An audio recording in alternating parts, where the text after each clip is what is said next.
Security platform Doppel says that it's using artificial intelligence to outsmart the internet's biggest threat, social engineering.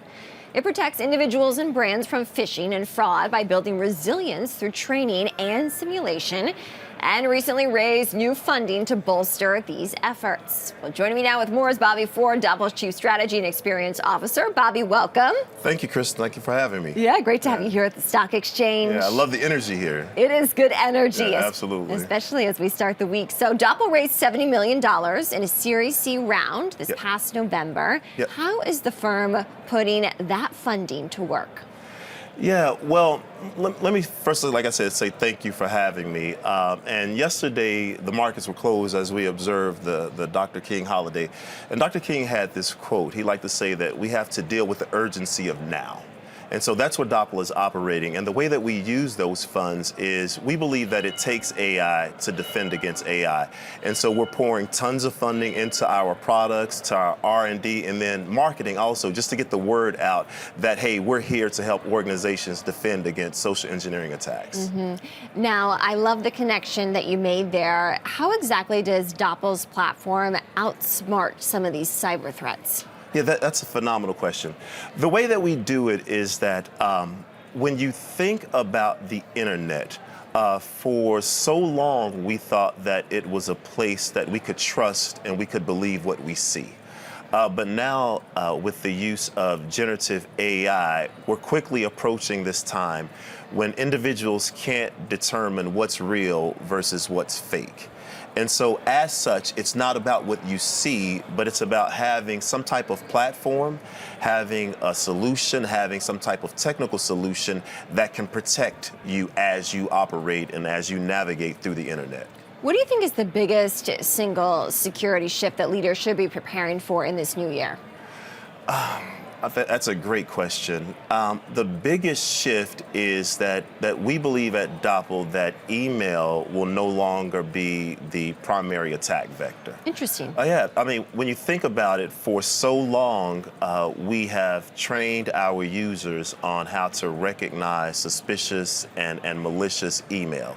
And that's the way that we conducted our business also with email. And so I like to have this bold prediction that email is going to go the way of the landline. And what I mean by that is that you'll still have it, but it won't be your primary method of communication or your primary way of working. What trumps that? Yeah, so tons of messaging platforms. So think of like WhatsApp, think of Telegram, think of Signal, but then also social media. A lot of us like to communicate via social media, and then collaboration platforms like Teams or Slack. I read a report recently that said something like less than 20% of the incoming workforce prefers to communicate via email. And when you think about that, 70% of the protections go toward email.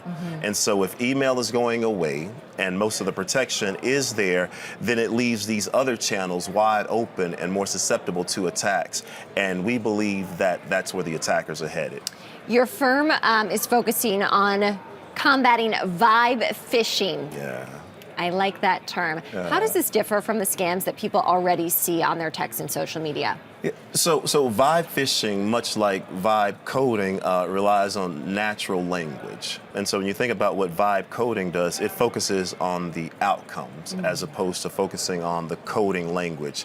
And so vibe phishing is the exact same, where individuals won't necessarily need to be able to understand the technical language of code, but can just simply focus on an outcome. I could say something like launch a social engineering attack against Kristen using her personal preferences and whatever models and methods that she likes to communicate, and then have the attack go, directly towards you. That's kind of scary, right? Can we just pause and take account of the humanity aspect here? Yeah, and that's why I started out with that quote about from Dr. King about the urgency of now, because it's not a year from now, it's not 18 months from now.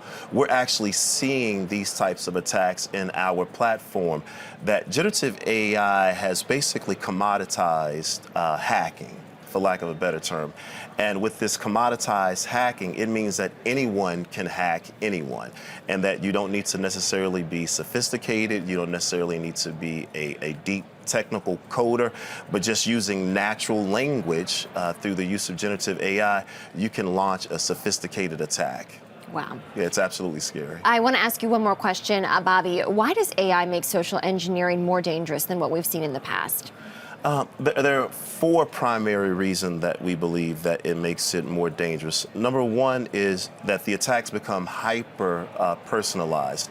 And what that means is that no longer are they generic, but like I said, they can use specific information about you to attack you. Number two, that we've seen the volume in attacks go up. Something like 1,200% increase since 2023 attacks are AI enabled. Number three, that we've seen the variety of attacks. Like I said just a second ago, it's not limited to email, but it's email, it's social media, it's telephone calls. And then number four, the velocity. I like to say that AI takes days and weeks and turns it into minutes and seconds. So it's much faster. Bobby Ford, Doppel's Chief Strategy and Experience Officer, joining me here in studio. Bobby, thanks. Thank you. Thanks for having me. Great I really to have you. appreciate it. Yeah.